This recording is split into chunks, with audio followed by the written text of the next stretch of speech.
having a fantastic whatever day it is that you're watching this. Catching up with you guys, chatting about Mopar Edge stuff. Really about the only thing I've been doing is playing around with some settings in the tune, drivability more than anything else with my car. So nothing major.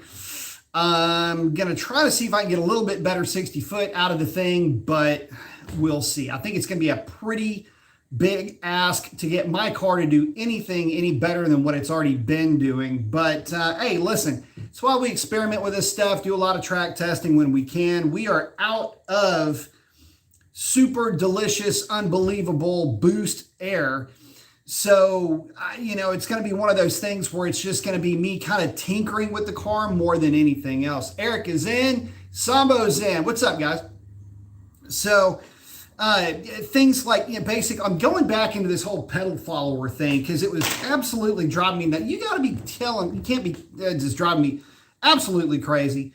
That the pedal follower really didn't affect anything with the boost curve. So playing around a little bit with some bypass settings, which I doubt seriously is going to do anything to help get the car out of the hole. And then again, some pedal follower things. The way that these cars work is that what you have an idea of with your foot on the gas pedal and the travel of your foot does not correlate exactly with how much the throttle is actually working.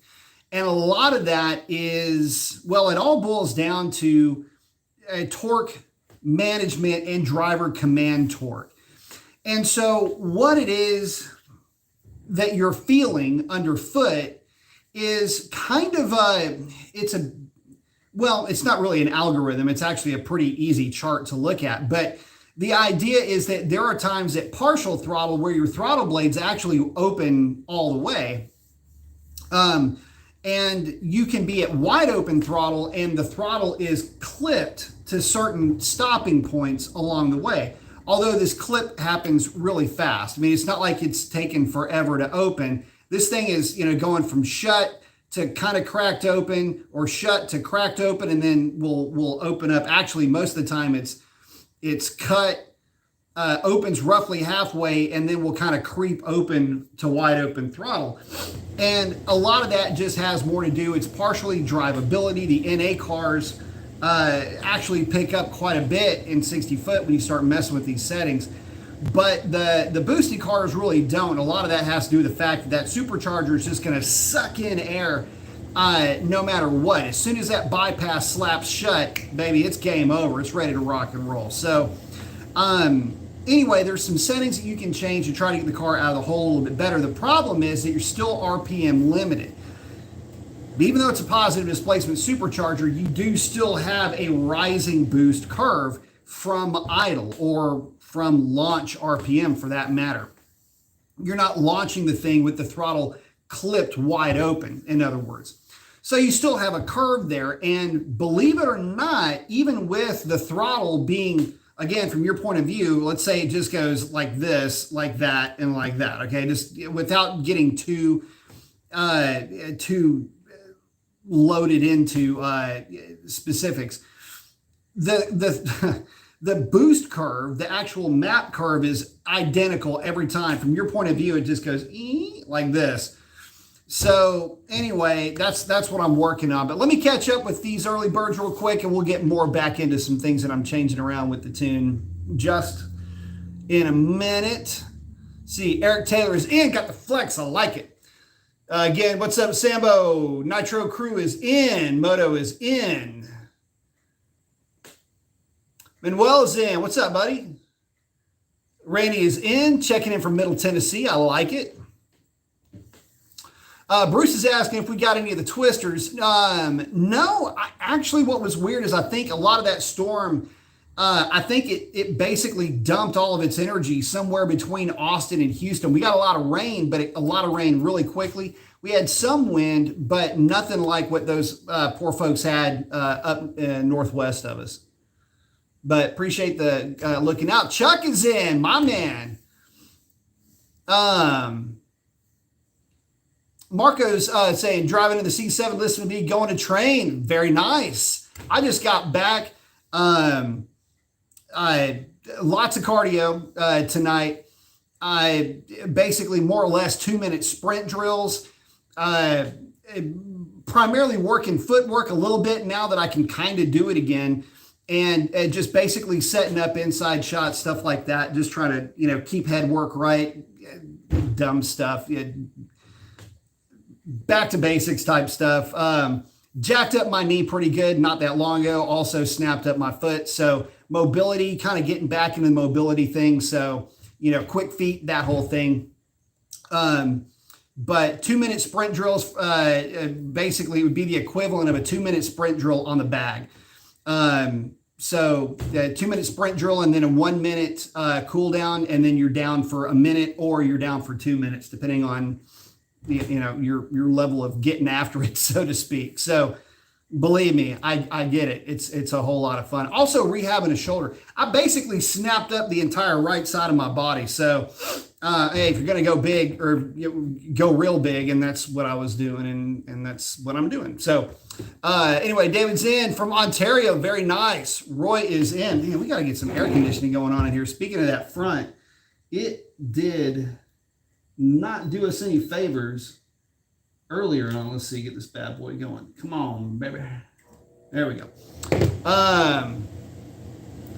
Ryan is in. Got the flex. Dahl saying, Mr. B, great racing this weekend. There was some pretty good racing, and I'll get to Texas 2K too.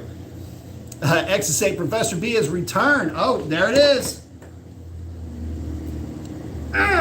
Got the ball guy with the shades and the flex. I like it. Go Man goes in saying, Fargo, North Dakota here. Nice. Marco saying, same, broke my ankle. So you're going to love this, man. Doing sprints, somehow or another, I jacked up the top of my foot. So I was kind of overcompensating with that. And I don't know, somehow or another, I don't know, probably did something in my sleep and snapped up basically my, like a hip flexor more than anything else. And then decided that this is actually from a while back, just basically doing low, medium, high hook, low, medium, high hook. And it had one or two, and I knew it when I did it. I had one or two, I was really exhausted, and this is actually when you hurt yourself. But had one or two where I winged the bag. I didn't put any real amount of core into the hook, and so I kind of winged it, came out just a little bit, and just absolutely, I did it twice in a row. I was like, oh, that, and then the next round did it again, and my shoulder hadn't been right. So it's a whole lot better now. I can still throw around weight pretty good, but I'm just still building back endurance. But breaking your ankle sucks. Shift is in. What's up, Mr. R&D? I like it. Shane saying, hey man, saw today where the V8 engine is got a short lease on live. 5.7 Hemi and 392 Hemi is going to be offered through 2026. This is all good news for all the gas guys. Absolutely. Sambo's asking, can you explain friction torque loss and what it does? And Katie sings, what up, Mason? Got that flex on. So friction torque loss is kind of a weird, first of all, don't adjust it. Don't adjust it. Frictional torque loss is a table that basically tells the computer how much actual torsional loss is from friction based on load. Now, that's what it does. It's used in a horsepower expected calculation. And that horsepower, or rather torque expected calculation, and it's used it's one of many tables that's used in determining line pressure at shift points and load. But it's used basically to calculate that torque, the actual torque versus expected torque. Now, that being said, there's a reason why you don't want to mess with it. in 2015, in 2014, 13, and 12, I think also had that same table. If you made some adjustments to that table, I'm going to get into that, what you did. If you made certain adjustments to that table, it would help to firm up the shifts before you had access to the transmission tables themselves. So, well, you had access to nag ones, but I still think they had those. But this is primarily, 15, 16 and up. 15s, I don't think had this issue. 16 and up, I know for a fact did, because mine flaked out when the normal adjustments were made to that table. And the way it worked out was at the very top of the pull, the car chopped throttle. And it would be the equivalent of running the car to 6,000 RPM, and then it would yank throttle back to, I don't know, like what would in essence be like half throttle, and it would just kind of chop power down. And it was one of those things where it's like, my God, what's wrong with this thing? There's something wrong with the car. Initially, we actually thought it was floating a valve. It's like, it looks, the dyno chart looks like it's floating a valve. But it sort of, from your point of view, it'll come up, it'll drop, and then flatten out. Kind of looks like an S almost. So, but you'd put it back, you're like, you just made these normal changes and it's doing this. Put the car back to stock, power comes right back up. You're just like, so anyway, it almost doesn't even need to be in the tunable parameters anymore. Like I say, back in the day, you would make adjustments to it, and it would basically, you would tell the computer that the car is making more power, so it would ramp up line pressure earlier. But yeah, you don't need to do that now. You can go in and you've got all kinds of different adjustments you can make to that transmission now. So not a big deal. Someone's saying it's weird because a lot of tuners zero out the higher RPMs at the bottom. You don't have to anymore. It's, in fact, again, let's hope they're doing that with the car on a dyno, because there's a better than average chance that if it's a 2016 and up and they start playing around with that table, that you're going to get this funky little S-shaped wiggle at the end of, at the top of the power band. Just saying.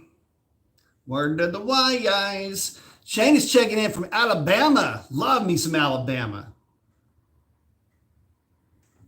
Raises in. Let's see. Gary is saying, hello, everyone. Been a few. Gotta love that work life for sure.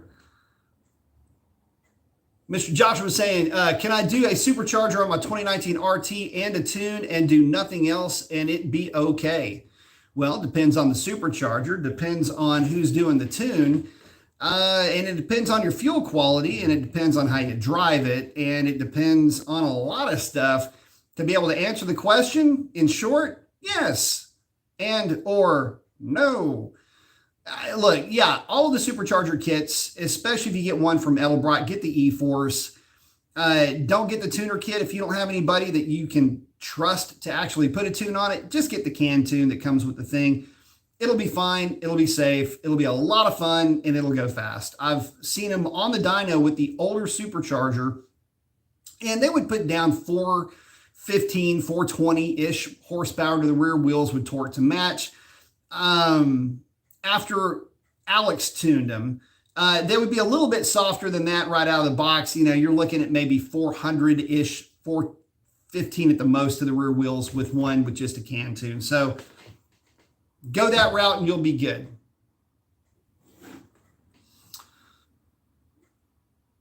Brandosaur. I like that name. Asking, why have they made the Camaro ZL1 faster? For example, there are two Hellcats, one's a red eye. They should do another version of the ZL1 that's faster with a big supercharger. I've heard that they're talking about putting the Maggie more or less on that car. I'll tell you this, when it comes to brand X, if I were to have any other car other than my Hellcat, in other words, if the Hellcat didn't exist, what would I drive? It'd be a ZL1 with a Maggie. That is a stupid sick combination. They look really good with a drag pack, and you know, with a little bit of exhaust work and that supercharger, it's a 9-second car fairly easily, even on 93 octane. So, but why haven't they?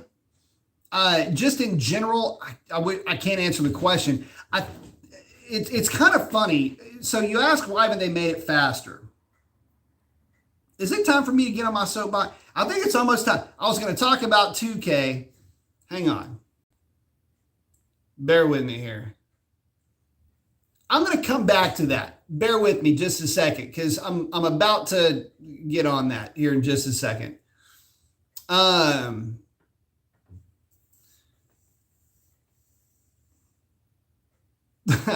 Ask Brandon Stories if the Hellcats and Red Eyes come with stock wheels that aren't any good. Aren't basically, yeah, they go up in smoke because tire technology isn't all that great. You've got to remember that people that buy these cars actually drive them daily in many cases. They're just an automobile for some guys. They want something that's fast. So, not to mention, it's really hard to hook up 700 horsepower. So let me answer your question about the Camaro. They didn't ever make the Camaro faster because it to make that car any faster unbalances the car in general as a driving experience. That being said, even if I were to throw you the keys to Chandelier back here, or right here, if I were to throw you the keys to that car and you were to take it for a drive and then go sit in a ZL1 and drive the ZL1, you would think the ZL1 only had 6 cylinders.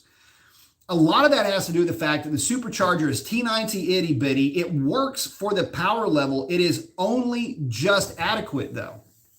And yes, you can pulley them up. The issue is once you pulley them up, you've got a heat issue on your hands. They're small. You got to spin the hell out of them to get the heat or to get the boost, but you're going to get the heat along with it.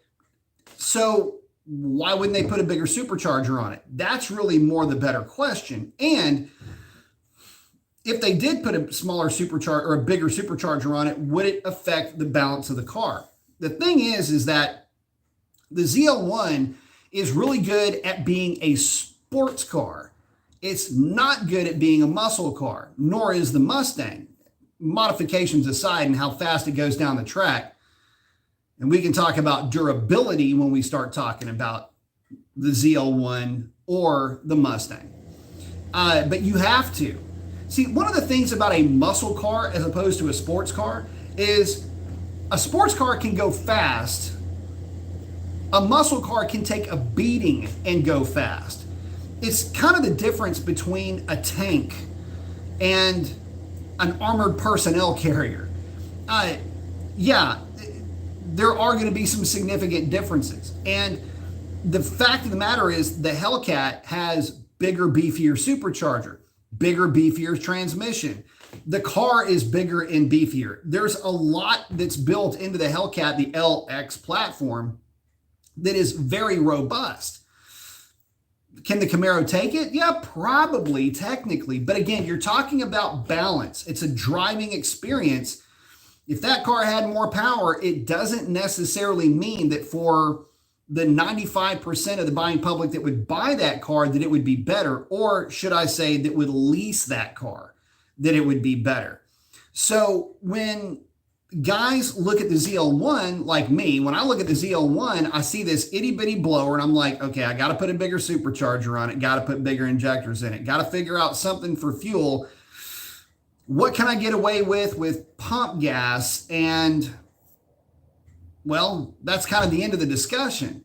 But with those modifications, the cars run great and they're really, really fast until you run up against somebody with a Corvette with a centrifugal supercharger that's making about 18 pounds of boost, right? There's always somebody faster, but from the factory, the balance is what you're looking for. It's not about outright speed. Durability, again, is going to be the other thing. And tire technology, we're talking about tires a minute ago. There's only so much power that you can hook up. There's only so many nannies that you can put on one of these cars. before the car just becomes numb to drive.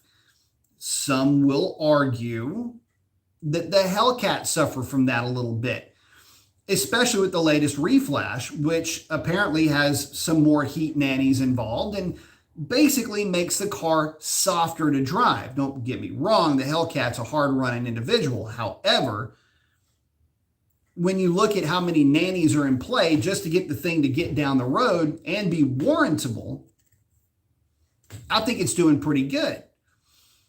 The ZL1, on the other hand, doesn't have any more power because it can't really use any more power. It's hard to hook up. It's annoying. After a while, that little party trick of being able to light the tires up at 50 miles an hour gets a little bit old. And in the wrong hands, which these things often find themselves in, can be very dangerous. And look, it doesn't matter how good the nannies are, there's only so much they can do in light of the fact that they do have to exist within the laws of physics. So you got to factor that in too.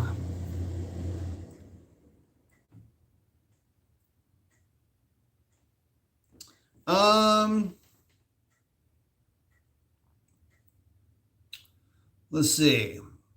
Shiv's asking, what do you think about the clutch slipper valve kit? Seen it on some manual vets and Stangs. Looks like 60 foot improved. Haven't seen it. Not really familiar with it. I'd have to look into it. But I think I know what you're talking about, but I'm not exactly sure. I'm a little bit more old school when it comes to my clutching.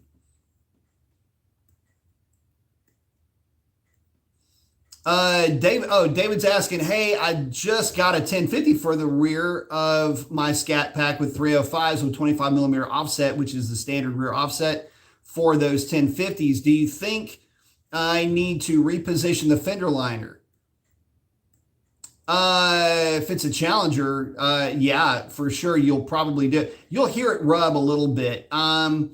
I go back into my how-tos. I've got a how-to on how to move that inner fender around a little bit for you.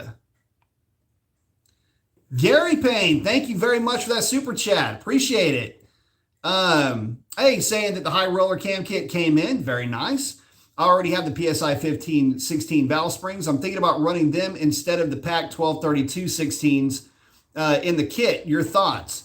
Well, they're both pretty decent. I like the 15-16s myself. The Pack 1232s I don't think are all that different, but I'll tell you this, the 15-16s, I've never had an issue with a set of 15-16s. I can tell you that I've heard of only one set of 15-15s popping.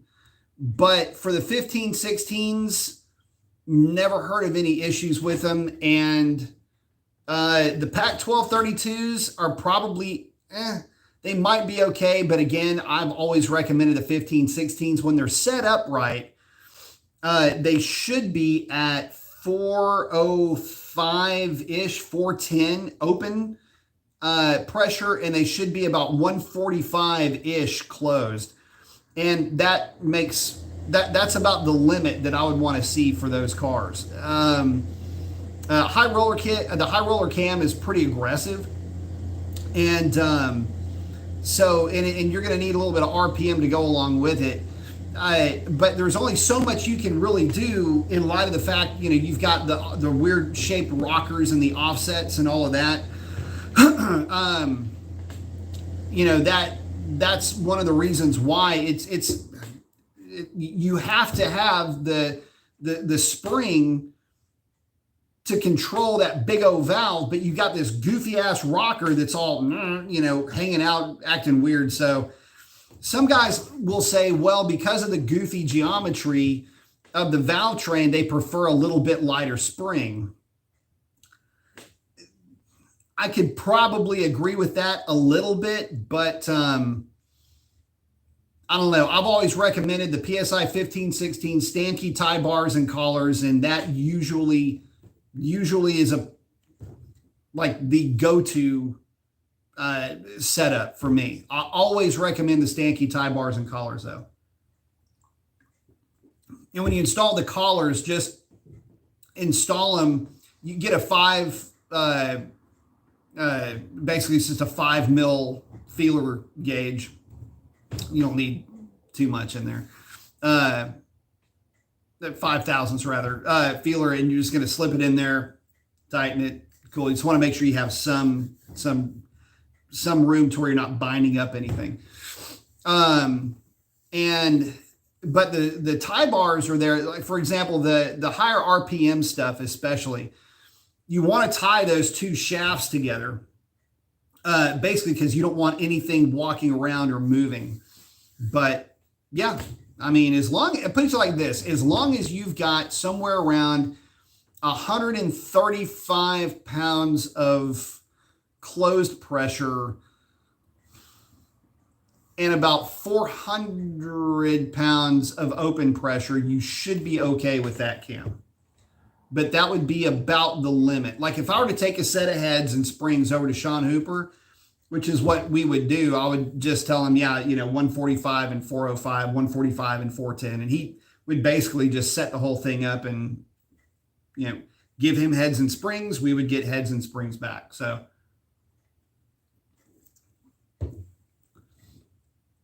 but thank you very much.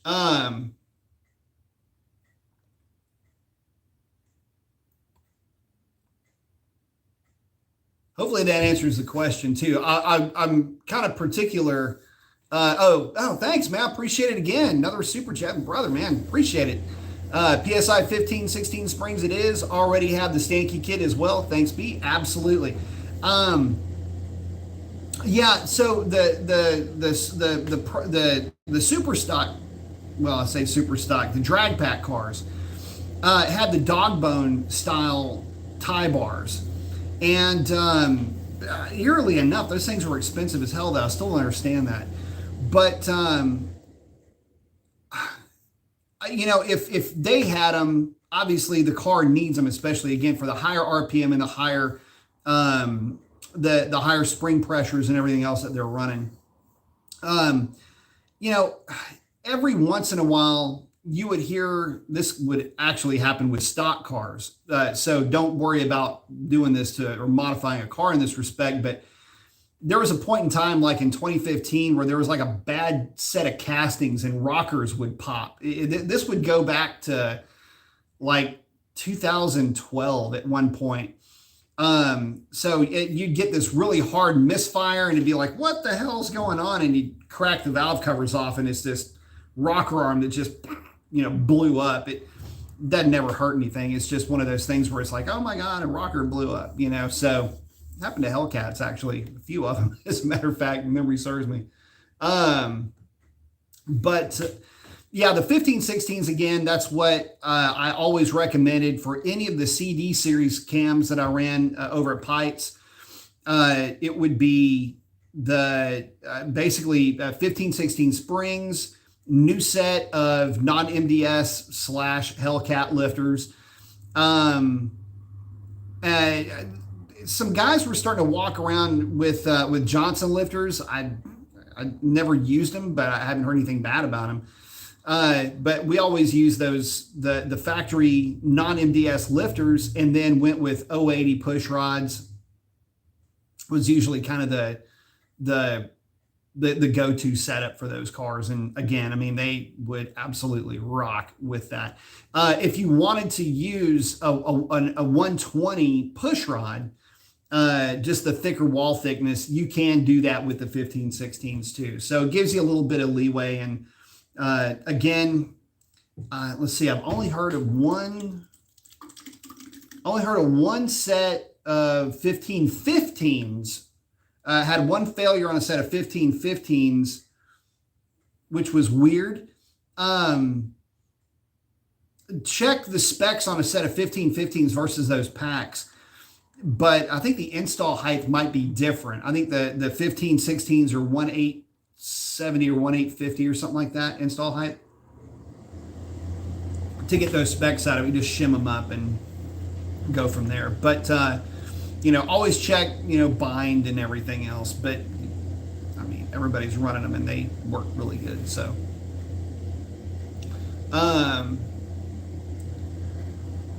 but thank you very much, man. I appreciate the support, Gary. That's a huge, huge deal, man. Really appreciate it. And thank you very much. And hopefully I mean, yeah, 15, 16s in your golden on that.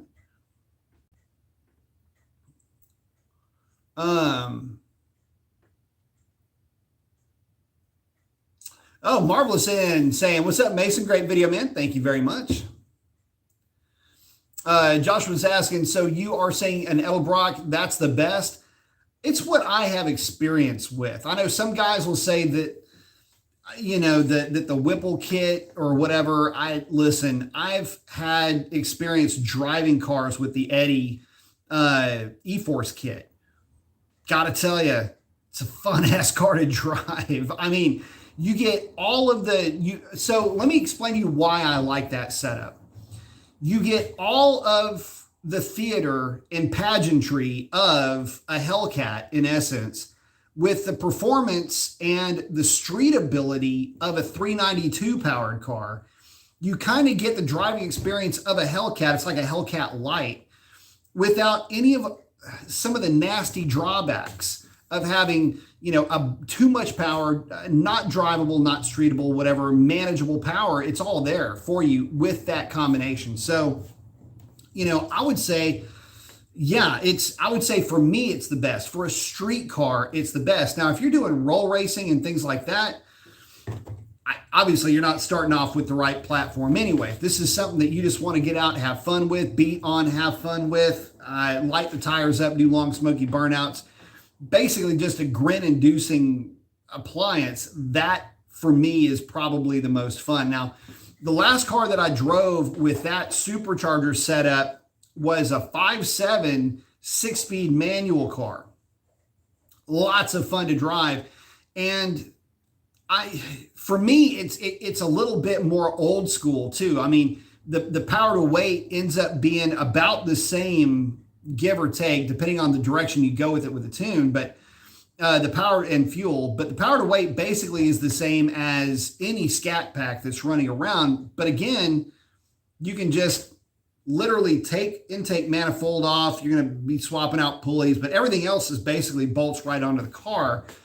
And with some elbow grease and time and some, you know, frosty adult beverages, you can get that thing knocked out and have a very fun car to drive. And you can always sell it. And that's the thing. It's a kit that's always in demand. And if you go on any of the forums, you may see some for sale where guys are putting their car back to stock and they're moving on and getting something else or just taking their car in a different direction. So for a street kit, yes, I will say that it is the best, in my opinion. Frederick's saying, what's cooking, B? What's up, man? HU's hanging out with Brando. Let's see. Randy's saying, if a manufacturer built a 200 mile an hour car, they must have tires that are stable at that speed. Sticky drag tires with a softer sidewall are not stable at those speeds in all conditions. And no, they are not. And for any of you guys that have been in a car at speeds that are getting anywhere near 150, 70, 80 miles an hour, you would be shocked as far as just how stable the LX platform is at those speeds. A lot of that's because of the tire. But you also have to have a tire that works in all conditions, and drag radials simply do not work in all conditions for the most part.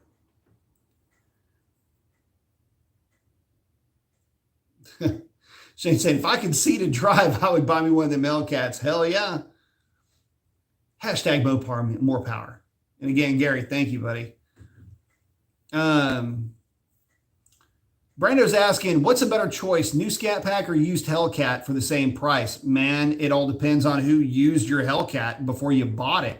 I got real lucky with mine. Mine was a Garage Queen. The build sheet was still sitting on the trunk, right on the like you open up the trunk and there's the actual line sheet. My car was dealer serviced. The guy was an animal about oil changes, so I got real lucky with my car. It's an early, and I mean early release. Hellcat birth date is November 19th of 2014. So I got real lucky with mine. But if you find a Hellcat and it's super clapped out, it might not be the best car for you. The thing you have to remember about Hellcats is that if condition is really good, the Hellcat's the better buy because you have a better back end potentially with the Hellcat. The problem with Hellcats, again, just like every other Mopar, their blessing is their curse. And it's easy, air quotes here, but it's far less time consuming to drag an extra 2-3 pounds of boost out of a Hellcat. The problem is now you're flirting with problems with fuel quality. It's just the way that it works. You have to make sure you're working with a very reputable tuner, somebody that speaks fluent Mopar when you start pulling these cars up, and you start running into issues where you've got power now that's practically unusable. Lots of power isn't always a good thing. And I always go back to, listen, I'm going to make you a sandwich. It's going to be a dog shit sandwich. Do you want me to put a little bit of dog shit on the bread, or you want me to put a lot of dog shit on the bread? That is what power can turn into. And it gets that way super quickly with Hellcats because a 285 pulley makes the car a 970 car when it's had some weight reduction and is in really good air. It's like a 990 platform. 275 and a 10% lower on corn makes it a guaranteed 950 car in really good air with a little bit of weight reduction, but it certainly is a 970 car at that point and is still very drivable. But the problem with that is that now you've got a car that if you roll into the throttle any at all, just like a normal driving around car, it does not normal driving around car things. And it will do these not normal driving around car things, which is to say lights the tires up at speeds that you don't want to have your tires hazing. 70, 80, 90 miles an hour, wide open throttle tags are easy to put on a smoke show with those types of power numbers. So that's where a lot of guys get into trouble. It's also one of the reasons why a lot of guys get rid of those cars. I think the going number is between 9 and 13 months. Give them a year and a year to grow on. Baker's dozen, if you will. But it's rare for them to go past that baker's dozen number of months. They get spooked. Something happens. And this is also when things start to, you start finding weak links. We'll just leave it at that, especially if you're taking things to the drag strip. Let's see. Super stock coming in from Maple Grove, Minnesota. I love it. And again, Gary, thank you very much for the support, brother. Hayden's saying, recently you've covered Scats versus Hellcats, but what are your thoughts on the manual Scats versus manual Hellcats? Man, I'll tell you what, talk about a fun topic, okay? I like the manual Scat Packs and Hellcats, but I like them in a kind of a different, odd way. When the Hellcat or the Scat has the shift line or the clutch line mod to make the shifting better, which is just there's a reducer that's in there that you want to remove. You remove the flow reducer in the clutch line. Put a pedal commander on them to make it a little bit more responsive, and then leave them alone at that point. Obviously, a Barton shifter is a good idea, but those modifications are all you really need for those cars. You don't really need a tune necessarily, because you're not trying to get big numbers out of a manual car. You're not taking that car to the drag strip and presumably, I would add, you're not number hunting. Most guys are not going to be number hunting with a manual car. They're just not going to be able to compete with the automatics. not by a long shot. Realistically, okay, easily, I'll put it to you that way. But they can be a lot of fun. If you're looking for a driving experience that harkens back to the B-body Mopars, you have to take it out of your head that these are Challengers. And you have to think of them as just, because they're the size of a Roadrunner, but they have the look of a Challenger. So you have to work it out in your head real quick. But if you want something that's very much an old school driving feel, I would say that the Scat Pack would be my first go-to for a manual car, because it has such a much more aggressive first gear than the Hellcat does. The Hellcat versus the Scat Pack in first gear, you're going to maybe be left a little bit wanting with that Hellcat. However, once the cars get going, obviously the Hellcat's going to be faster, but the Scat Pack is just a bit more, how do I put this? The Scat Pack is just a little bit more of a direct line of sight, old school driving feel. The Hellcat, you can't really equate it to anything. Whereas the Scatty with a 6-speed is like having the torque of a 440 with the horsepower and then some of a 426 Hemi. It basically runs kind of the way that you would dream that a 426 Hemi car with a 4-speed would have run back then. The Hellcat, a little bit different because the first gear is like a 226 and it just extends for seemingly ever. It's like you're launching it in second gear all the time, and it just doesn't have the same, I don't know, it doesn't tug at my heartstrings as much as the Scats do with the manual transmission. Plus, and this is a big thing, the big deal that I like with the Scats is that they are lighter and they feel lighter underfoot than the Hellcat does. Now, I've said all of that, right? I'm about to take some of that back. So one of the things that I've said over and over and over and over again to guys that had manual Hellcats, there's a combination, and I mean, I'm not running pulleys on my car because I don't really feel like I need them.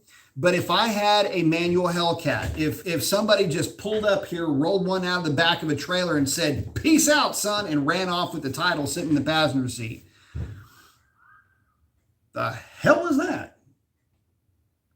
Got some police activities up in here. What the shit? Anyway,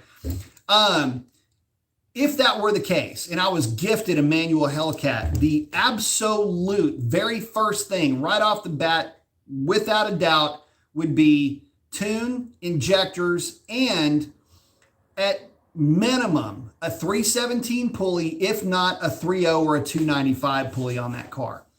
Pin the crank and send that car out into the world. That, my friend, is one of my all-time favorite cars to drive. And I'll tell you this, that combination runs the way that okay, remember when I said the Scat Pack runs the way that you would wish, or that you would maybe think of like a Hemi Roadrunner would run, right? And that's not that, they're not that dissimilar in the times that they would run either, tire for tire. In fact, the Scat would it's a freaking Hemi. Anyway, the Hellcat runs the way that you would fantasize about one of those cars running with that combination. But I will say that it is, if you choose to go that route, freaking mandatory to put pulleys on that thing. You may also go so far as to, like, let's say you want to put a 317 pulley on it, one of the Hellraiser pulleys, in essence, the direct connection pulley. If you went that route, you may also want to put a 3.92 rear gear in it out of the 392 powered Scatties with the manual just to get a little bit more ratio out of that first gear. It ain't much, but it's a cheap upgrade, and it's a lot of fun in the process to get just a little bit more flavor out of that car. Put it on a drag radial, Barton shifter, clutch line mod, Skinnerd coming out of the Harman Kardon.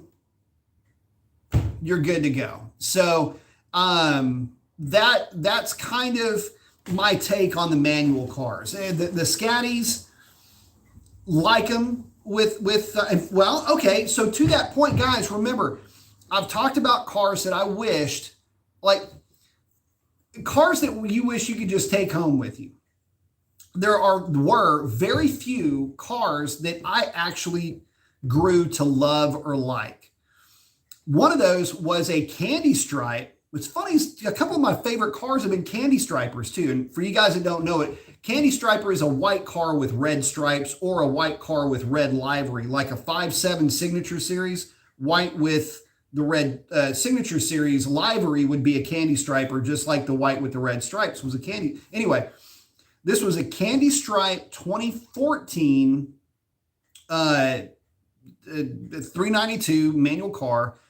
And I remember this car so well because I just loved this car. I'm the guy that I did the initial data log on the car and did the load testing on it. And I fell in love with driving that car. I don't know what it was. It was just, I fell in love with the car.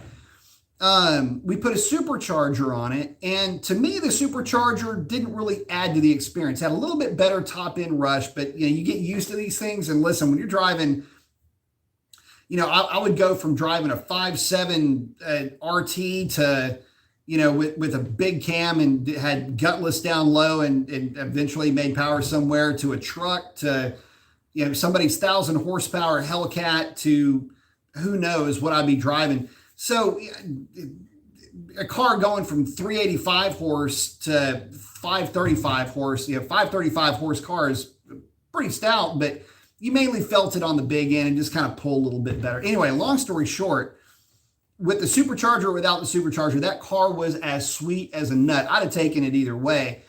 And it really did. That was one of my all-time favorite cars. It's one of the ones that I just wanted to take home and just give a hug to. But it's a short list, by the way. And we had some really nice cars come through there, but the cars that really tugged at my heartstrings, that's one of the first ones, was the Candy Striper. The other one was the D100 with the 6.1 and the NAG1 swap, which still to this day, one of my all-time favorite rigs to drive. I did part of the trans tune on that. I did some initial dyno stuff. Alex did the final tune on it. I kind of got it kind of up and I did some minor stuff. Nothing major to that car tune-wise. And those are like just a couple, the ones that really come to mind first and foremost, more than really any other cars that were through there. We're talking big horsepower, cams, this, that, everything else. And another one of those cars was that E-Force 5.7 car.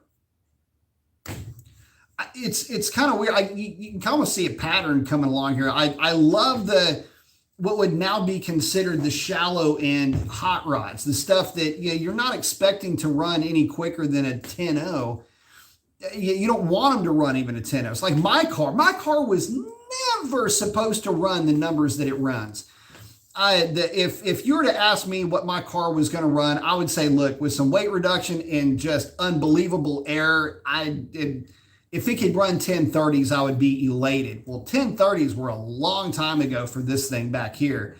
And, so now I just wanted a 1050 car. And so that's kind of the rolling pattern. 1150 to 1050 is my fun place. And the cars that I fell in love with were all what you would consider to be 1150 to 1050 cars. And, that's just kind of the way that it works out. Had one Mustang that would have been really good for roll racing, but anyway, that's kind of an honorable mention. Catalyst, thank you very much, buddy. asking, hey B, is a 309 gear compatible with a DSS drive shaft? Which DSS drive shaft are we talking about? So here's the thing. Yes, absolutely it is. But here's the thing. You have to remember that your RPM at cruise is going to be higher. So your prop shaft speed, your RPM of the drive shaft is going to be higher, which means that if you've got one of those DSS drive shafts with a U-joint on one end, you may not have ever been at a speed where the NVH, the harmonic, kicks up and basically starts to rattle everything in that car. But with a 309, you'll get to that speed at about 74 to 78 miles an hour, which is infuriating because that's the speed that you're going down the highway. It starts to really get bad about 80 to 85 miles an hour and is basically just unbearable at 90, which is, again, where you're cruising with your car going down the highway.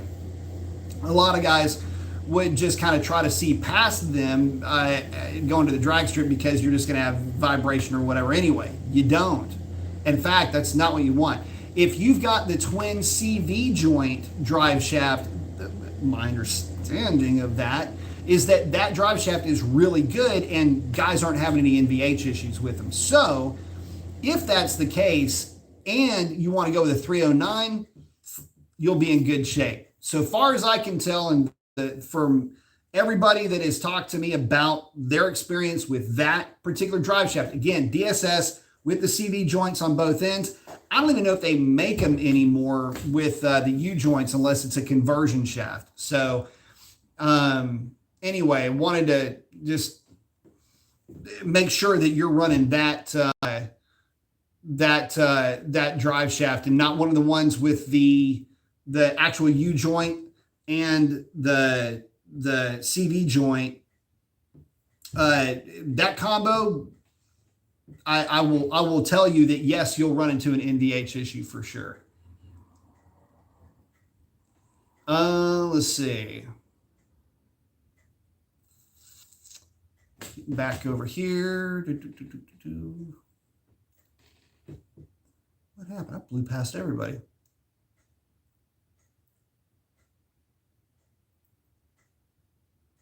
Oh, here we go. Sorry about that, guys. Ship saying, when changing the plugs on a stock Scaddy, should I buy OEM or colder plugs? What gap do you recommend? I like the NGK TRI. Oh hell, what is it? Anyway, 6 heat range. So stock is fine. The stocks are a 6, and the gap, I believe we would gap ours to 42 to 45 for the NA stuff. So that should be good. Just gap them to stock, you'll be fine. A lot of guys will go a little bit tighter, but it's not really going to make a difference. You're running a lot of voltage with those coils. You don't have to worry about blowing out the spark on those. But yeah, if you're going to swap out the plugs, you can go with the NGKs or go stock. They're both really, really good options.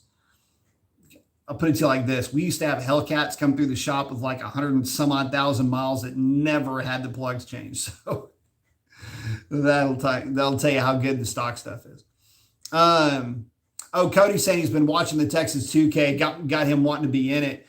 Well, so let's talk about 2K for just a second. I don't want to harp on 2K too much because it's going to sound like I'm talking down about the event. I don't want anything that I say about 2K to be misconstrued about as me saying, oh, 2K, No, it's not like that at all. Your experience with 2K will vary based upon what kind of artillery you bring to that battle and what kind of racing that you're doing. The real heavy hitter stuff is neat to look at. The problem that I have with 2K is the roll race guys and drag race guys too, but the roll race guys have got their gear set to kill. I mean, KILL and then some. So what ends up happening is you get, okay, so GTR, Lambo, whatever. It doesn't matter, Viper. You're trying to extract 3,000, 2,500, whatever the number is. It's obnoxious, 2,000 horsepower. you're trying to pump that through a block that was never designed for it, a transmission that has absolutely no idea what you're talking about when you're talking about these types of power numbers, and you just start jacking up parts left and right. The twin turbo stuff, you've got to be real careful with, because you've got the oil lines that are feeding the turbos. So what can happen is during testing, the reason why you see so many oil downs and cars hitting the wall, and it's just absolutely not good at all, is because they will break something. Oil basically coats the rear tires, and you create a situation where now you're basically just trying to skate the thing, and you're a ballistic entity at that point. The drag race guys, I think, had a little bit easier time of it this year. It's just the roll race guys were having a rough time of it. I really feel bad for those guys. And, it sucks to see what can happen with those cars. I mean, anything can happen when you're racing, but the anything becomes a whole lot more spooky when you're talking about power levels that these guys are running, and what they're trying to do with putting that amount of power down to the ground. It's tough. So,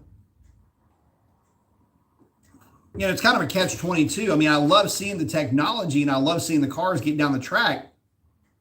It just scares me for some of these guys, because this isn't like a factory effort. You got guys that are working on these cars that, that's just their job, is to work on these things. And one guy not doing his job the right way can, end up costing a motor or a trans, or, whatever the case is. And again, we're talking about obnoxious numbers here. So we were talking about power. So I did not go. I had planned on going, and my wife and I ended up hanging out, and so it ended up not going, but which is a good thing. But I do know that the roll racing portion of 2K was such that a lot of folks were getting frustrated. And the oil downs in particular, again, turbo cars, nasty habit of doing this. For a myriad of reasons, a lot of it is ground down or damaged oil lines, oil leaks going around turbos, windowing blocks. There's all kinds of things. Anyway, there's a lot of oil downs at 2K. And again, I know quite a few guys that were getting real frustrated with their experience. I'd put myself on call if anybody needed me to get down there, if they needed a parts runner or something like that. They knew that all they had to do was call me. And I would try to see if I could locate something, or if they needed, somebody to get over there and help them work on the thing real quick. I'd made myself available to several guys. If they needed an extra crew member, I was available. But for the most part, most of them, it didn't work out to where they needed me. So I ended up not having to go. BB's asking, what determines fuel quality? A lot of different things determine fuel quality. And so you're looking at, I'll give you an example. It could be the age of the fuel that's in the tank. It could be the mix of fuel that's in the tank. It can be the actual amount of ethanol that's in the tank. There's a lot of things that go with the level of refinement of the fuel itself, even though it's supposed to be able to pass certain ANSI specifications. There's a lot that goes into fuel quality, what makes a passable fuel. But for the most part, it's what is the base gasoline and what is the percentage of ethanol going into it. The better the quality the base gasoline is, and presumably the better quality of ethanol, the fresher the ethanol, by the way, because ethanol is hydrophilic, which means it loves it some water. The better the quality of, or the fresher that fuel is, the less water dilution you'll have in the tank itself, again, presumably, which means that you'll have a better average octane or resistance to knock with that fuel. So it's not necessarily brand specific, but I'll tell you that Exxon, Valero, and Shell typically do really well with my personal data logging. I use Exxon primarily exclusively because I've got a station that's literally right there. So I hardly even come out of my parking lot and I'm in their parking lot. So a lot of guys use that. There's a shop that's a little bit further up the street. Those guys are kind of big into LS stuff. And I believe they use that station as well. A couple other hot rod guys like to use it. So, all of us basically just kind of run our stuff through the Exxon station because the fuel quality is consistent. And that's the other thing. Consistency is a quality of fuel quality in and of itself. So again, Shell, Valero are a couple of stations that have also proven themselves to have pretty good fuel quality and pretty consistent fuel quality as well. Let's see. Hopefully that answers the question. Shane saying, very informative video, Mr. Mason, making me want to race. Well, practice. Speed Maniac said, Bad Booger's still down, but you wouldn't happen to have any insight to another quarter-mile taboo track around Houston area. No, not really around Houston. Unfortunately, there's just not, Sealy is basically no more. Evadale would be the closest in terms of,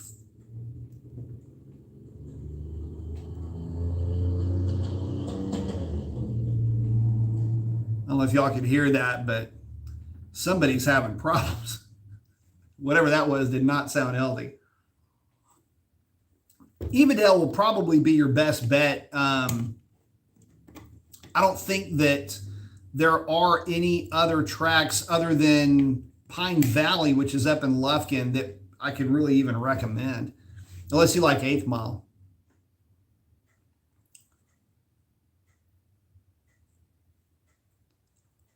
Hang on. Roy, thank you very much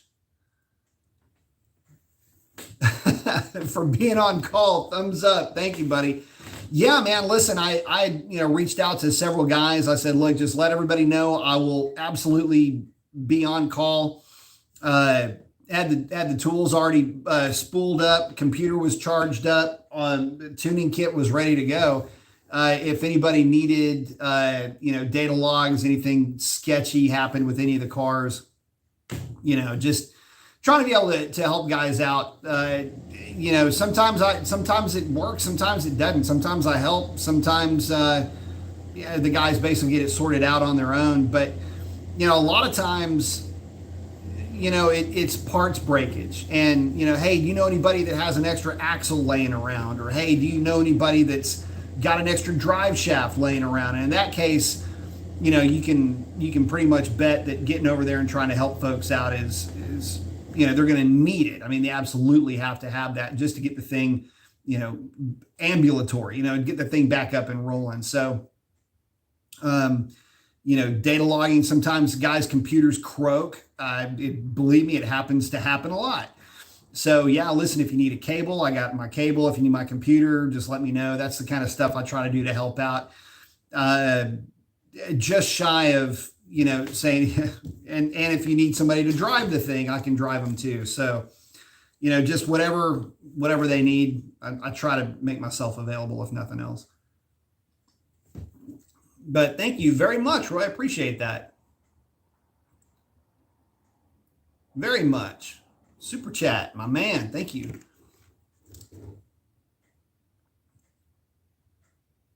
Let's see. Oh, let me get back up here.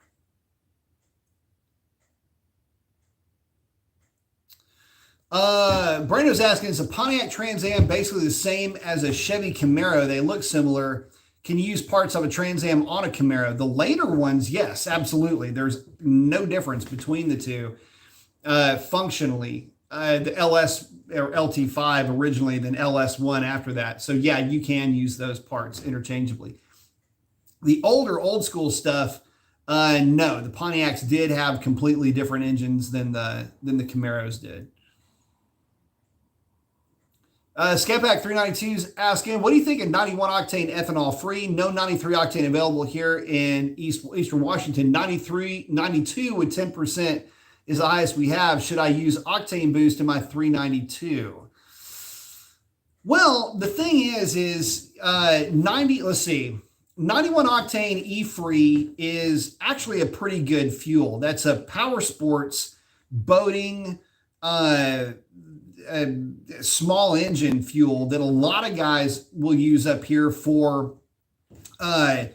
their older hot rods. They'll put that in along with maybe a lead substitute if they haven't put a different set of heads on the car that need. I think at this stage of the game, most guys kind of have. Anyway, it's not bad. I always prefer to have the higher octane, but with you being up in Washington, 92 octane with 10% ethanol might not necessarily be the best option for you if you're going to winter the car. If you're going to winter the car, don't put anything in the tank with ethanol in it. Always use ethanol free for that. But if you don't have to winter the car, you're driving a lot during the wintertime anyway, it's really not going to matter too much. I will tell you this, though. Your 92 with 10% ethanol will have less ethanol in it during the winter. It's just because the more ethanol you have in the tank, number one, you don't want to winter a car with ethanol, but two, probably more to the point, makes the car harder to start. So I haven't had any, put it like this, we've tried 92, we have 92 E-free down here. It's kind of hard to get a hold. It's not hard to get a hold of. It's just you got to travel a little bit to get it, as opposed to the 93 that does have ethanol. And there weren't any performance gains that we could see. And I've done fuel economy testing with it, the ethanol-free fuel, and it wasn't, believe it or not, as different as you might imagine it to be. A lot of guys say, well, the ethanol, it's going to get worse fuel economy because it has ethanol in it and it changes. And in my long distance drive test, basically a full tank of gas in the work truck running on 90, what was it? Where did I find this stuff? Anyway, it was 91 octane. Actually, it was 91 octane. This one that I found in the Valley. It wasn't that much different, but the ethanol free did get slightly better fuel economy. I think it was by like 2% or something like that. Rhino's asking, on my Scat, I've done intake, exhaust, and E85 flex kit. I'm porting my intake manifold and throttle body next week. Headers are going to follow shortly. Do you think 100 shot would be a good addition? Nitrous is always a good idea. But you're going to have to make sure that you've got somebody that speaks fluent Mopar tuning the Nitrous kit. And also, don't throw something on that car that is just a momentary switch and a dry shot. You're not going to want to do that. I would definitely recommend a wet kit for your car. Now, that being said, there's a lot of different kits out there. I would prefer to see a true real-life nitrous controller on your car as opposed to just, bottle momentary switch and a couple of solenoids.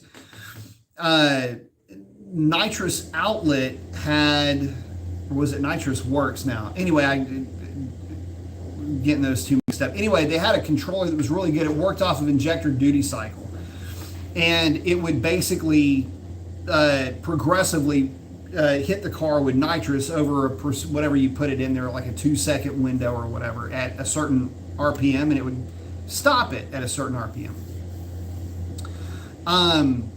Which is all well and good. It's just that it's significantly more expensive, and you may not want to go that route based on the costing alone. Another thing, and I can't talk about nitrous without saying this, once a year you're swapping out your solenoids. No ifs, ands, or buts. Once per year. It's just part of the care and feeding of your nitrous system. Always recommend that. And the reason why I recommend it is because I've had cars on the dyno, and this happens a lot more than you think. Have a car on the dyno, and I'm doing basically I'd have the car on the dyno, and I'm dyno tuning the car on nitrous. So I go in, make the adjustments to the timing tables. I know I'm running a wet shot, so I don't have to worry about fueling. Leave fueling alone. And get the car, go through everything to get the car on the dyno. Everything's going just fine with that part of it. Make the changes, upload the tune. I'm sitting here looking over at my screen. I feel like I'm back in the shop, looking at the screen. Got my sample window in, rolling to the throttle only to see, and I'm holding the air fuel gauge like this right here in my peripheral vision. I'm looking only to see the air fuel gauge do one of two things. It'll either go, and I'm starting to pull kind of low, and I would, start to pull low, have the hit come on at like 4,000 RPM. Give it a nice run up, 4,000 RPM hit. Window would be 4,000 RPM to 5,500. I just want to check, make sure everything's working. Because you don't necessarily, you think, oh, why don't you try it at lower RPM? Because low speed spark knock is what pops those motors. Any motor for that matter, they're almost always damaged with nitrous hitting too early. Further down the RPM range that you get the hit, the less of a percentage the nitrous is to the total power that the car is making. Anyway, long story short, sitting there looking at that gauge, hit it, and it's like coming into it. The car comes into the window, my test window, and I'm looking at this air fuel gauge, only to have it go from, say, 12.5, 12.7, 12.3 to 9.4, 9.5, 9.7, and you're like, damn it, and you have to jump out of the thing because you've got a nitrous solenoid that's not firing. Not ideal. So then I've had cars, same thing, and man, when you're dynoing a nitrous car, you know that you've got a window, and you know that the nitrous is going to shut off before you get to the end, in some cases, of your test window. And I have to trust that these parts are working, because I've got to watch this air fuel gauge like a freaking hawk. Go watch and hit 4,000 RPM, whatever the case is, and see it go from 12.3, 12.2 to 14.7, 15.0. And you're like, damn it. Now you're running crazy lean because the fuel solenoid didn't fire. And you're just going, good night. This is never going to, so it would be one of those things where you would go through all the hassle of getting the car on the dyno, set the wheel speed up, do only to have this one part that's like half the size of this roll of tape flake out on you. And I mean, it is frustrating. And especially if you're trying to get something, it never happens during the day either. It's always the car that you're working on late at night. And believe me, when that happens, there is no diagnosing it. None whatsoever. The car immediately shuts off, get out of the car, crack all the straps, get the thing off the dyno and out of the shop immediately. Done. Not even going to play with it. Not going to try to get a solenoid to work. If the solenoids aren't fresh, you don't have another set literally in your back pocket, the car is getting the hell out of here. So that's one of the issues that you can run into with nitrous. But again, I always recommend a wet kit, preferably with its own fuel system if possible, which is super ideal. If you're going to be running, obviously, a plate system on the car. But yeah, 100 shot's not a big deal.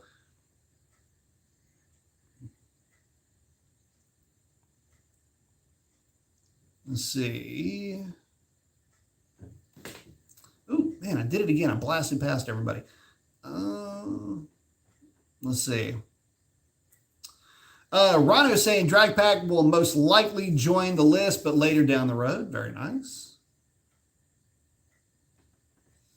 Shane saying it was before my time, but I've heard tell the Dodge Super B. I hear those sons of guns kicked butt and took names later. They were fun to drive. I mean, I've driven a couple of the B bodies. Actually, I've driven quite a few E bodies, but also Savoys, stuff like that with both 440s and Hemis, old school stuff, and have dynoed them. And it's a different kind of driving experience. There is nothing that you can really equate the driving experience to today. They don't make near the power that you would think that they do, or that you would be led to believe that they do. But and you say, well, the cars were lighter. They weren't that much lighter. But the big thing about them, though, is that they're a lot of fun, man. I mean, they're just, it's fun in a whole different way. It's the way that Sierra's fun. I mean, it's a 400 small block that's making nothing for power, but it'll still fry the tires. What's not to love? So let's see.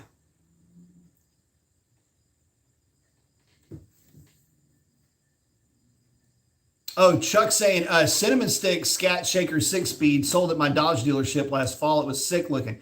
Cinnamon Stick is pretty, and it's one of those colors that you don't see very often. But when you do, you're like, oh, damn, that looks good. The Cinnamon Stick is one of my kind of newer favorite colors. And I mean, a Cinnamon Stick super stock wouldn't be that bad. 4S is on that deal. So, yeah, the Cinnamon Stick is a real good looking, pretty color. And again, it's one of the ones where you don't really think about it, but it's like, oh yeah, that is cool. Thank you again, Catalyst. Chuck's hanging out, or Randy's hanging out with Chuck. Cinnamon is sweet. Yeah, it is. Hayden saying, thank you, sir. You got it. Jay's saying, hey, B Mason. What's up, Jason? Dallas is saying, you already know it's prime time all the time. Better believe it. Ray saying, my 17 SRT 392 6-speed is octane red. Very nice. With silver stripes. Very cool. I love the old school hood on mine, but the shaker is the boss. I do like the shakers. I've got a little bit of a soft spot for shakers too.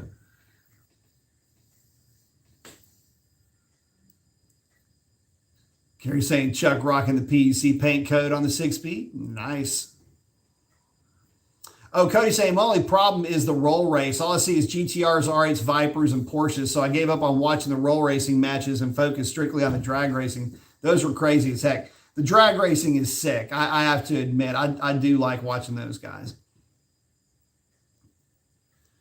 Chuck saying, nice, Gary, Torred shaker. I'm in every day, still turns heads. Fun car. Those are a lot of fun to drive too.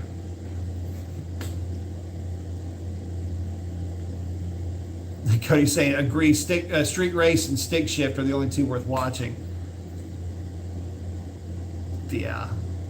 Stick shift is always good. Oh, Hemi saying, a while back you were talking up a mystery DOT drag radial. Anything come from that? No, not yet. And it is it's infuriating, but not yet. With supply chain issues and everything else, no. But as soon as I get word and as soon as I get the green light, we will be talking about that for sure. Believe me. Saying I'm waiting for the Atturo AZ850 DR to come out to see if it's good. My current NT Tri-5Rs are disappointing. So I tell you what, I had my car out, and you talk about a Chamber of Commerce day. This was this past Sunday. And had my car out, and made a couple of changes to the tune and was just doing some data logging. Again, drivability, a couple of watt things here and there. But interestingly enough, you know, I was playing around with these Tri-5Rs that I have. And one of the things that I was thinking about was the Atturo AZ850 DR. I had reached out to Atturo at one point and said, hey, please do us all a solid with the 305 35s. Is it possible for them to be the same height as the 275 40? it's not asking much, but it means the world to guys with Hellcats, especially when you consider the fact that one of the cars that they were, or the car that is shown on their website for the DR is a Challenger Hellcat, and it's on 10.5-inch wide wheels. So I'm hoping that that 305/35 is just a little bit taller and is a true 305, not a truncated 315 the way that the Nitto is.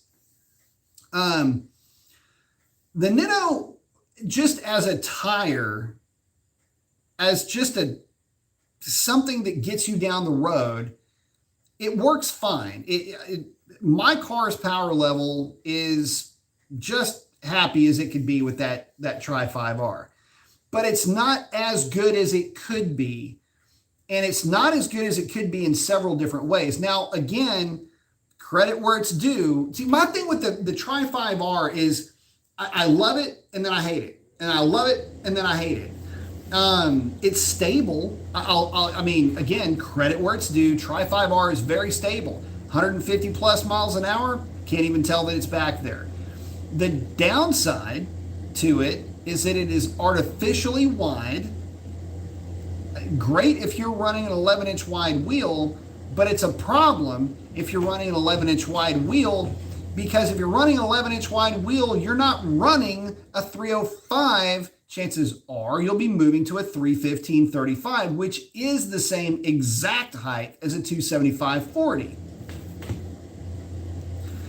So the 305/35 becomes this kind of a default odd man out tire, and it is slightly shorter than the front. Not necessarily a bad thing, but if you get a set of Mickey Thompson ET Street SS's on the back of that car, that's a good looking tire, and it's not artificially too wide, and it's the same height as the stock tire.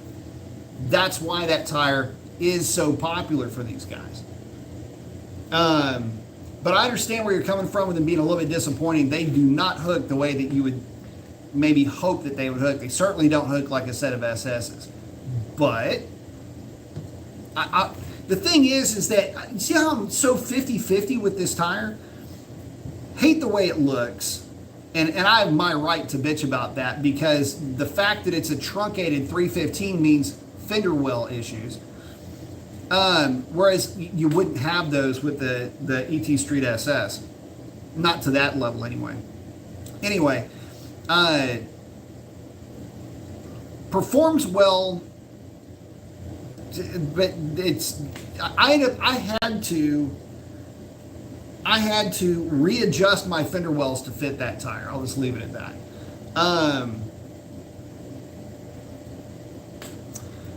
Speed Maniac's asking, have you heard of any problems running the ProFlex kits on the Hemis? No, but I also don't know of a lot of guys that are running the ProFlex kits. I've heard that they work just fine, but here's the thing. The way that they work is it's a signal intercept, and that's okay. Nothing wrong with a signal intercept. The problem is that it cannot adjust timing tables. So what you have is a situation where you've got to buy the injectors anyway, right? If you have to buy injectors because you're running E85, you don't have to get a pump, you do have to get injectors, and you're running E85, why not just tune it for E85? Because the ProFlex kit, because it can't adjust timing, it can only adjust fueling, and if you adjust timing to be optimal for E85 and you put 93 octane in the car, your fueling will be optimal, but your timing won't be. So I'm trying to understand the audience for that. Again, I get it. It's a great kit. But if you're going to tune it, I would just tune the thing for E85, and maybe you'd put it back to like 93 octane, put your 93 octane tune in it maybe, and that would allow you to just put 93 octane back in the thing and it would adjust it. It would adjust the 93 down, but then you got all it. You see what I'm saying? There's like you would, I don't know, man. I like the idea of it, but in practice, I just don't know. I'm having a hard time finding a seat for that ass, if that makes any sense.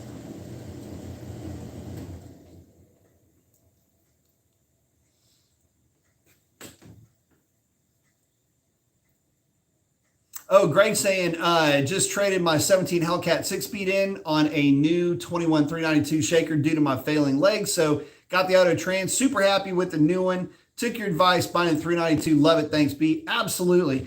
The fun thing about, so here's the neat thing about the 392 with the automatic, you can still shift it manually either with the console or with the paddles, and it's going to be a lot of fun.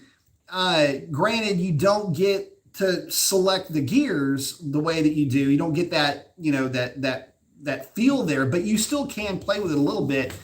And I'm stoked that you got that car. It's going to be a lot of fun. And again, they're quick, they're easy to drive, drivable, lots of torque all the time. And I mean, what's not to love? It's a hot rodded 392, man. And it's awesome.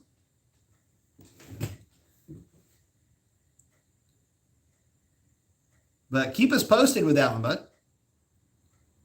And again, Roy, thank you for that super chat, buddy. I appreciate it. Oh, Hemi Dad's asking, hey, Professor B, can you elaborate on the difference between Redline Red and Tor Red? Which one is yours? Mine is red. Mine is Redline Red, aka that's where the Revlon nickname came from. Tor Red is just more of a bright red. So Redline, oh, he says, I'm sorry, he's looking at a 16 Cat in Redline tomorrow, 19,000 miles on the clock. So here's the thing. I'm going to try to show like the difference between the two. Oh, perfect. So this would kind of be the difference between Redline Red and Tor Red. Tor Red is the same color as the brake calipers. So if you have a Redline Red car with the regular Brembo red calipers, some guys it sketches out their OCD, others it doesn't. Mine, it was like throwing cats on a chalkboard. And I ended up painting mine. My calipers are now flat black. But that's the only downside between the two colors. But that, you can think of it like that's the difference between the two. With the red line being kind of a darker, richer looking color compared to what you would consider to be a more vibrant, like lipstick type of a red that you would get out of the Tor Red. And again, if the Tor Red matches with the calipers real well, the red line is just, it's dark, it's a darker red. The other thing is that the darker the ambient lighting is, the darker that red line will get. Red line will actually turn in at night. It's kind of cool. It turns like a dark maroon almost. It's really pretty. So you've got a car that looks like that in the sunlight, and then at night you've got a car. It's almost, it's real shape shifty the way the paint is with that. It's kind of a neat. Kind of a neat side benefit or side feature of that paint. 9,000 miles. That will be a fun one. Shane saying, good luck with the next race, sir. Hope you win. Thank you very much. Carl saying he's got a 19 Scatty Shaker manual Barton and have a question about engine braking on a hard 1 to 4 or first to 4 pull. The RPMs don't drop for many seconds after. So yeah, they will do that. You'll get the throttle hang a little bit, especially if you're rolling. So that is a feature with the manual cars where it'll hang the throttle open so that it's a drivability thing. Kind of like with your clutch line restrictor, the flow restrictor. supposed to make it easier to drive. The throttle hanging open like that is just making it easier to put the thing in gear, release the clutch, and you're not having to try to drag the engine back up to a certain speed. I think that's what you're asking, and that's why they do that. Madera saying, hey, Professor B. Hey, man. Sovereign, hey, thank you, buddy. Jumped in and dropped a like. Thank you, buddy. Appreciate that.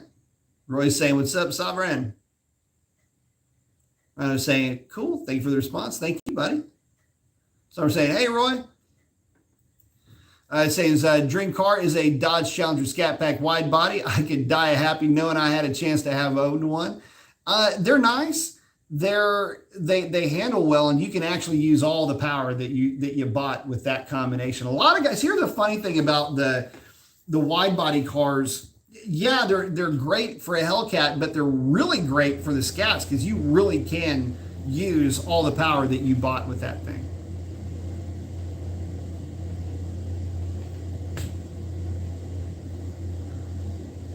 Madera's asking, if you have a car with a big engine bay, is it a good idea to swap in a big cube engine for less hassle and more long-term reliability? Not necessarily, because that big engine is now going to have big cooling requirements, and that big engine is going to be heavier, which would potentially put more wear on braking components as well. So big engine means more torque, which means parts downstream could suffer from durability as well. So there's not necessarily a direct correlation between just because the engine's working less doesn't mean you won't work it harder, if that makes any sense. So, I'll go out on a limb and say, if it's a big car with a big engine compartment, if you can get the cooling capacity and the brakes to go along with it, it'll be more fun maybe with a bigger engine, but you've also got to look at fuel consumption and everything else. It just depends on what you're going to be doing with that vehicle and for how long you're going to be doing it. If it's going to be something that just basically hangs out in the garage, throw something big in there. If not, and you don't mind, you don't need the extra power, you're there more for the theater, the sound, it lights the tires up fine with a smaller engine, then so be it. That's just as well. Cody's asking about the Century tires. I don't have a whole lot of experience with those. Outside of maybe what you would see on an SUV or something like that. A decent tire though. KDC's asking, hey Mason, what horsepower gain would you expect from a stage 2 ported heads and a stage 2 cam Challenger 5.7 with eagle heads? So the eagle heads flow fine, obviously. Stage 2 ported heads, I don't know that you would need ported heads in a stage 2 cam. Normally what we would see, if the car on the Mustang dyno would put down, say 330 to the rear wheels. If you're doing good with the combination that you've got, you would maybe be able to put down 375 or 380 to the rear wheels, or just under what a 392 will put down to the rear wheels. So I would say, the combination would probably fall somewhere in that range. If you went with a 6.4 manifold and you're running the Z Automotive controller, which is new, they just came out with it, solves all your problems for running that 6.4 manifold, you'll pick up another 20 odd horsepower, and that'll put you right at 400 horsepower to the rear wheels. Again, with long tubes and everything else to go along with it to make it work. You could get as high as 4 bills with that combination.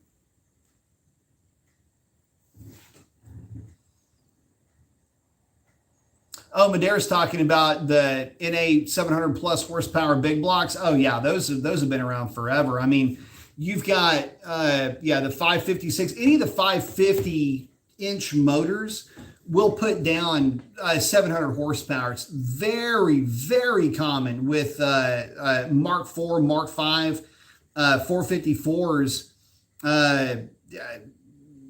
600 horsepower is practically, you build one of those by accident. 650 the same way, you just give up some drivability down low, and you got to zing them to get the power up top. But 650 is not bad. 700 again, same thing. You're talking another 100 cubic inches. Power comes down a little bit more drivable. Downside to that is keeping them cool. You got to have radiator to get those things to live happily on the street.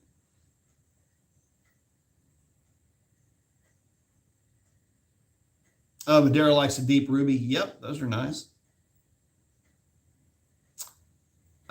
Ship saying, I think I found the NGK plugs. NGK Iridium LTR7IX11. That sounds about right, but I think it's the 6, not the 7 that you're looking for. But fact check that, because it's been a while since I messed with them. But that LTR7IX is the one I believe we use for the Hellcats.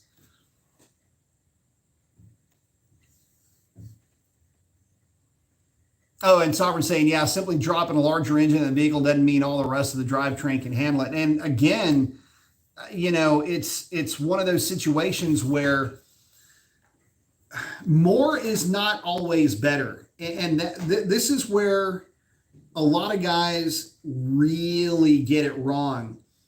More is not always better. The combination, your engine combination is what makes it really good. Your engine combination, intake manifold matching with the cam, matching with the fuel system, carburetor, fuel injection, whatever you're running, along with the headers, which headers are you running? All of that comes together to work in concert. And so, believe me when I say it used to not be uncommon to see guys that would go straight to the bottom of the page, straight to the bottom of the book, basically, and say, okay, I want, I'll tell you what, let's build my 427 real quick.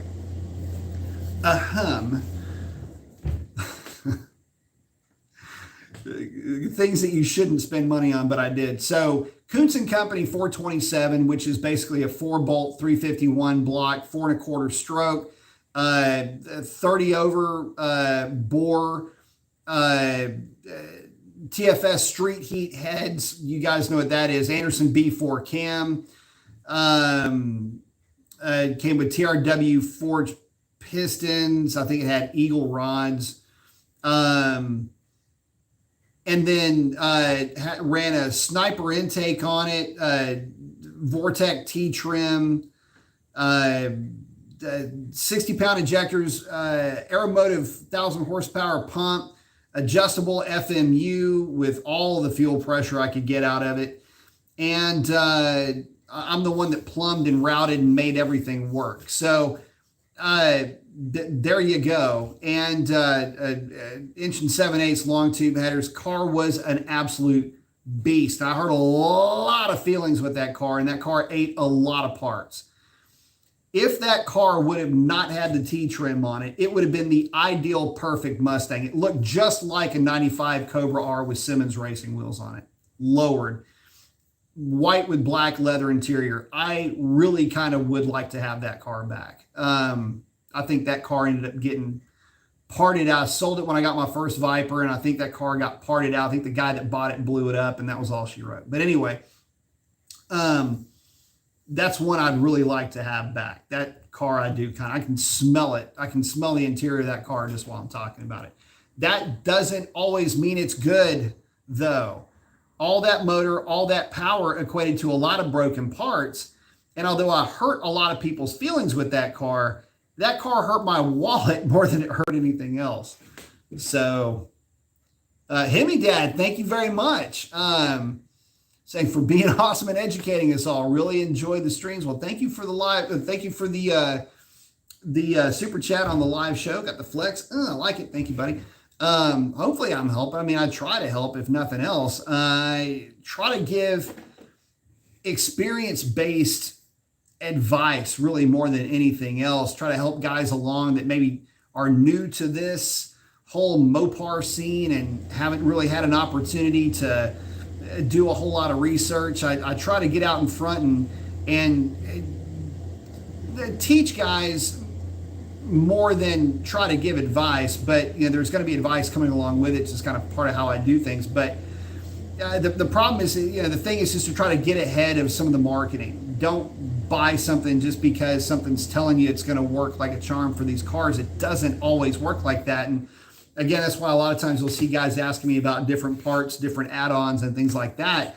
Chances are I've tested it, or I've at least thought the logic of the thing through. And if I don't have hard data on it, I'll always tell you guys, look, I haven't tested it, but if I have tested it, and again, I've tested a lot of stuff.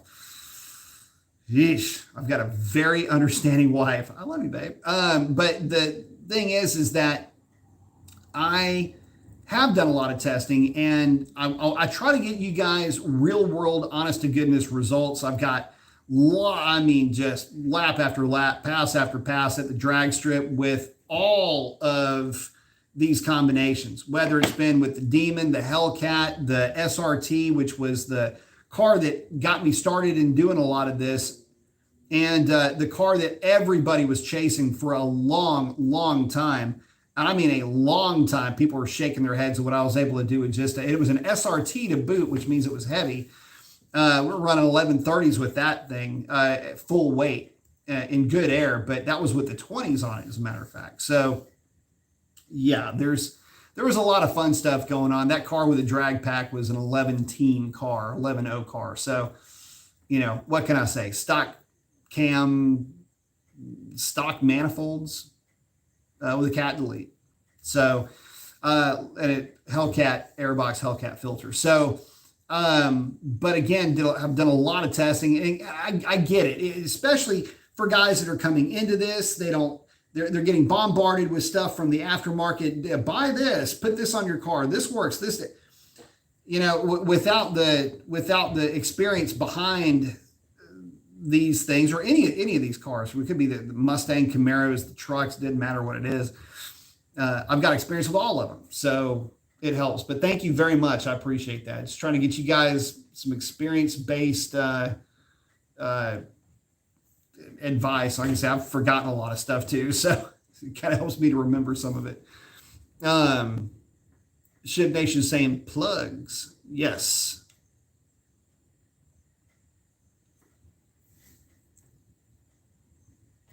Oh, Himmy Dad saying, caught your last video about the Dodge EV shit show. Is Dodge losing its way? Man, it depends on how you define losing its way. This AC over here works good. I think they're losing their core audience is what they're doing. And I think what happens in these types of scenarios is you've got guys that want that EV badly.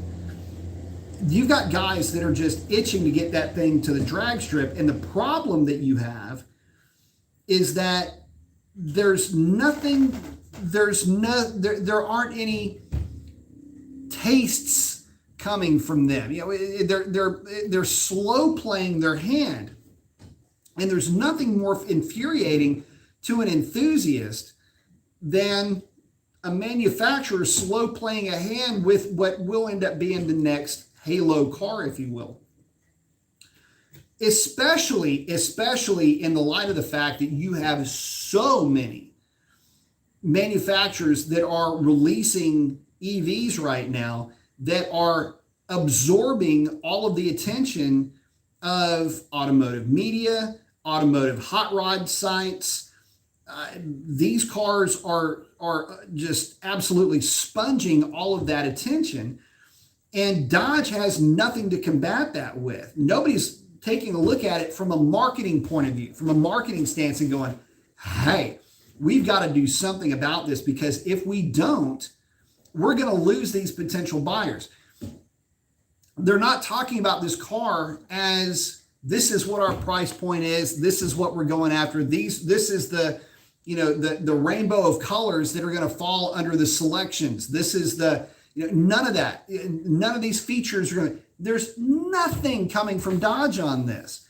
And everything's all cloaking dagger, smoking windows and mirrors, smoking windows.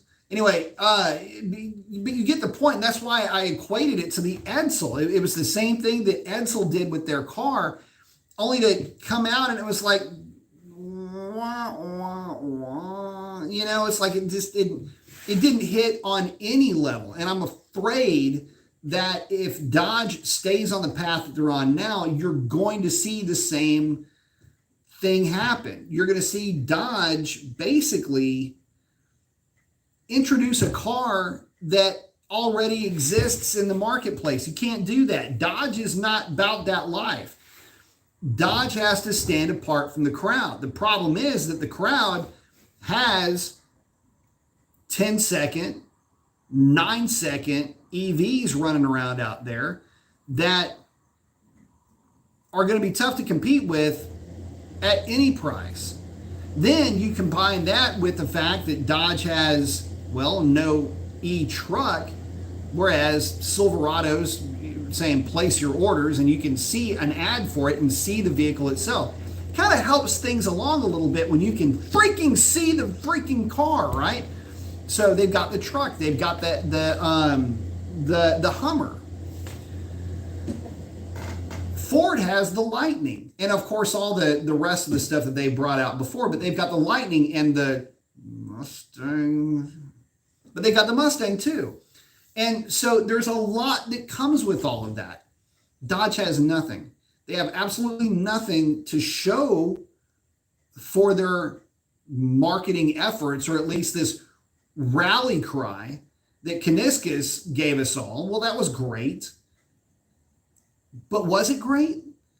I'm all fired up for this thing, only to never see anything else be brought to our attention. And then to have the little windows and literal smoke and mirrors thing going on with that, or at least, behind closed doors, and what's behind the door with the jug with the 3 X's. And at this point, I don't even know if I care anymore. My attention span is on, I'm living in the now. I'm not living in the what if in 2020, 11, 12 to 5. I don't even know. Really? I'm not even thinking about that.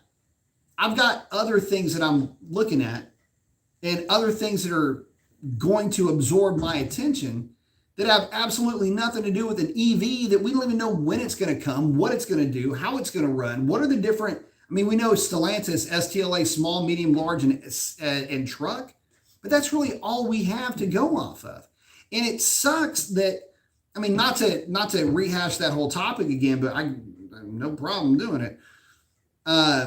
And not to get too far away from you guys, because I really wanted to have this be more interactive, but the reality is that you're talking about a manufacturer that is so hanging every dime that they have on marketing and lifestyling their car that I really like my Hellcat. And the longer they drag this thing out, the less interested I'm going to be in their version of an EV. So there's that at least. Schiff, thank you very much. You don't owe me anything, man. I'm saying I owe you. Got the, got a ball guy with the flex. These are, and by the way, these are polarized. So right now, y'all are blue. Now you're like purple. Now you're clear. It's kind of fun. Anyway. Thank you, buddy. I appreciate that super chat.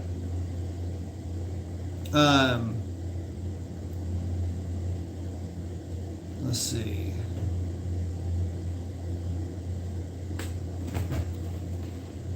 Let me get back to you guys. Anyway, let's see.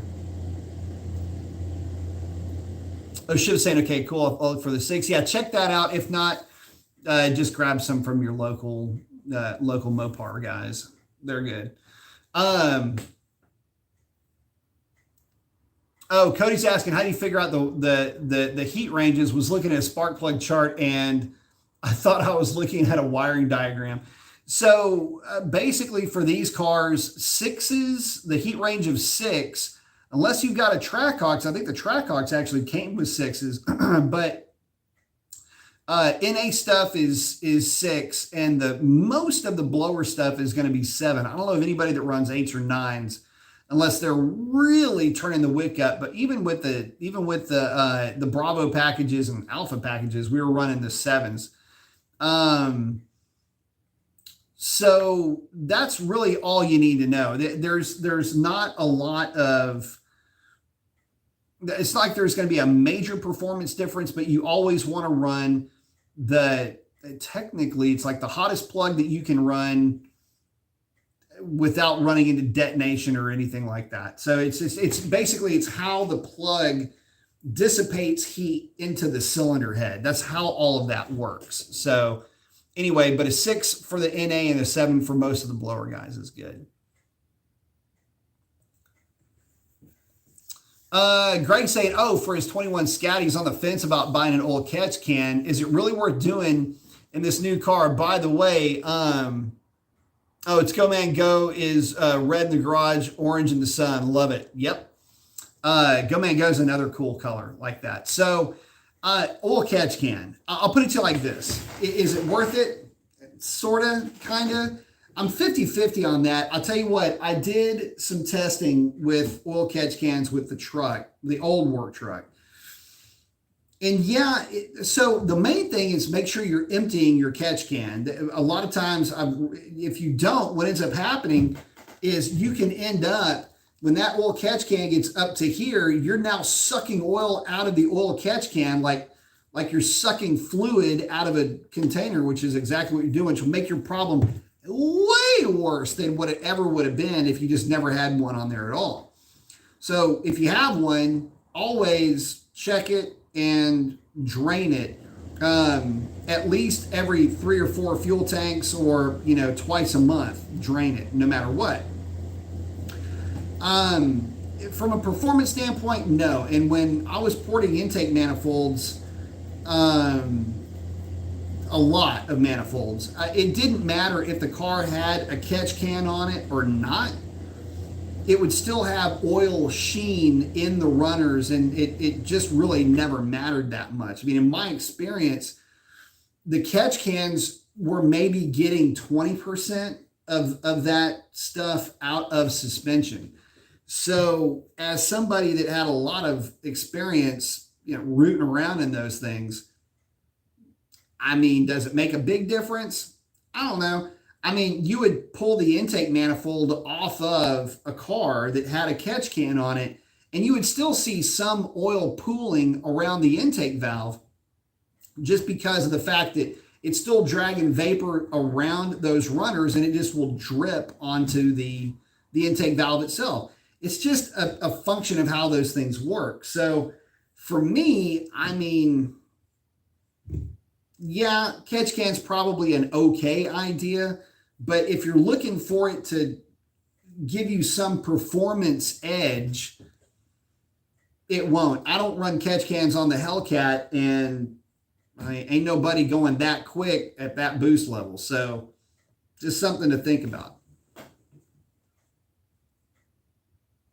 Some are saying, dang, Greg, I'm jealous. And again, Hemi Dad, thank you for that super chat. Appreciate it, buddy. Some are saying, salute, Hemi Dad. B5 saying, what up, B-Mace? What up, B5? And again, Shiv, thank you, buddy. I appreciate that, man. Judy's asking about a ported intake on a 6.1. Ported intake, ported throttle body, 85 millimeter. Not really. Not at that power level. You're not going to see a huge jump. Besides, that intake, it's a 6.1. You really need to get it extrude honed, and I just don't think the juice ain't worth the squeeze on that one. B5 saying, what are your thoughts on the Arturo 275/40 AZ 850 for a Challenger Scat Pack? I freaking love them. Yeah, if I had a Scat Pack, that's all I would run on the back of that car for the street, for sure. Some are saying, what if Dodge is slow playing to see what the rest of the competition? Oh, this. Are you kidding me? Apparently I have a smoke detector that now, of all times, has decided to start its little chirpy thing. So I said, what if Dodge is slow playing to see what the competition has to offer so they can get a one-up in regards to Dodge EVs? I think they're going to Samsung batteries. They are. Here's the thing, though. There are no secrets. Everybody has seen up everybody else's skirt in this business. There aren't any secrets. And Dodge needs to be first to the ring on this deal. They cannot be lagging. They need to be sprinting into this market. I'm going to stab that thing with these scissors, I'm telling you. Pet peeve like number 74 is smoke detectors when they start doing that. And I knew I should have gotten batteries because that's not the first time it's done that. So anyway, but they need to be first in. They need to be first in on this, and they need to be pioneering the market segment, not the other way around. That's not a good place to be. And if they get one upped, it's just another reason to one up the competition. That's how this has to be. They need to set standard the way that they did with the 392s and the Hellcats. That's how they need to do it, in my opinion. Cody saying, I wish Dodge made an SRT4 truck. Mini truck would be cool. Yeah, Summer saying, low battery for the smoke detector. Yep. Well, guys, listen, we're coming up on 2 hours, so I have got to wrap this up. I want to thank each and every one of you guys for hanging out with me tonight. Thank you guys for the super chats. Really means more to me. Would not do this without that support. So thank you all very much. Love each and every one of you guys, though. Get out there and do something cool for somebody. You never know how much they need it. And as always, if you're going to send it, don't bend it. Keep your shiny side up. Try not to do anything dumb. And Ray, miss and love you, brother. With that, that is a wrap. Y'all have a great one. We'll catch you on the next one. Thanks again, guys. Adios.